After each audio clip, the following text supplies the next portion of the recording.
புதுச்சேரியில் அரசு போக்குவரத்து கழக பணியாளர்களின் வேலை நிறுத்தத்தால் இரண்டாவது நாளாக பேருந்துகள் இயக்கப்படவில்லை. இது தொடர்பான கூடுதல் தகவல்களை நமது செய்தியாளர் இளவமதனிடம் கேட்கலாம். இளவமதன், இந்த போராட்டத்தால் பாதிப்பு எந்த அளவுக்கு இருக்கிறது, விவரம் என்ன?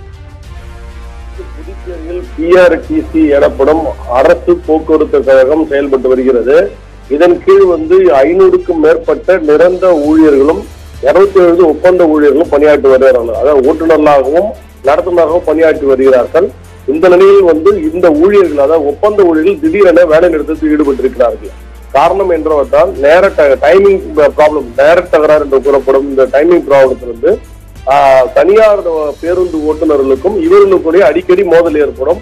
இதில் உச்சகட்டமாகத்தான் கடந்த ஒரு 10 நாட்களாக 5 பேருந்துகளில் இருந்த ஊழியர்கள் தாக்கப்பட்டிருக்கிறார்கள். இது குறித்து நிர்வாகத்திடம் கூறிய பொழுது சரியான முறையில் நடவடிக்கை எடுக்கப்படவில்லை என்பது அவர்களது குற்றச்சாட்டு.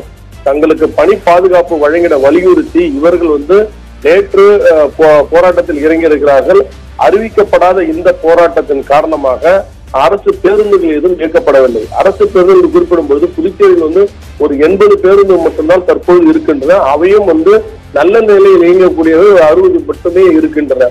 இவை பெரும்பாலும் கிராம பகுதிகளுக்கு இயக்கப்பட்டு வருகின்றன. இப்பொழுது இந்த போராட்டத்தின் காரணமாக கிராம பகுதி மக்கள் தான் பெருமளவில் பாதிக்கப்பட்டிருக்கிறார்கள். நேற்று குமுளி, அதாவது மாகே, கேரளா பகுதியில் உள்ள மாகே, குமுளி, திருப்பதி, சென்னை போன்ற பகுதிகளுக்கு பேருந்துகள் ஏற்கனவே டிக்கெட் எடுத்தவர்கள் புக் செய்து காத்திருந்த பொழுது பேருந்துகள் இயக்கப்படவில்லை. இந்த நிலையில் நிர்வாகம் அறிவிக்கப்படாத இந்த போராட்டத்தை நடத்தும் ஊழியர்கள் 12 பேரை பணி நீக்கம் செய்திருக்கிறார்கள்.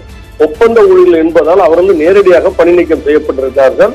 புதுச்சேரியை பொறுத்தவரை 8 பேரும், காரைக்காலை பொறுத்தவரை 4 பேரும் என 12 பேர் பணி நீக்கம் செய்யப்பட்டிருக்கிறார்கள். இதற்கான உத்தரவு அந்தந்த பணிமனையில் ஒட்டப்பட்டிருக்கிறது. இந்த நிலையில் நிர்வாகத்துடன் பேச்சுவார்த்தை நடத்துவதற்கு திமுக தொழிற்சங்க தலைவரும் திமுக அமைப்பாளரும் எதிர்க்கட்சி தலைவர் சிவா நிர்வாகத்துடன் பேச்சுவார்த்தை நடத்தி கொண்டிருக்கிறார்.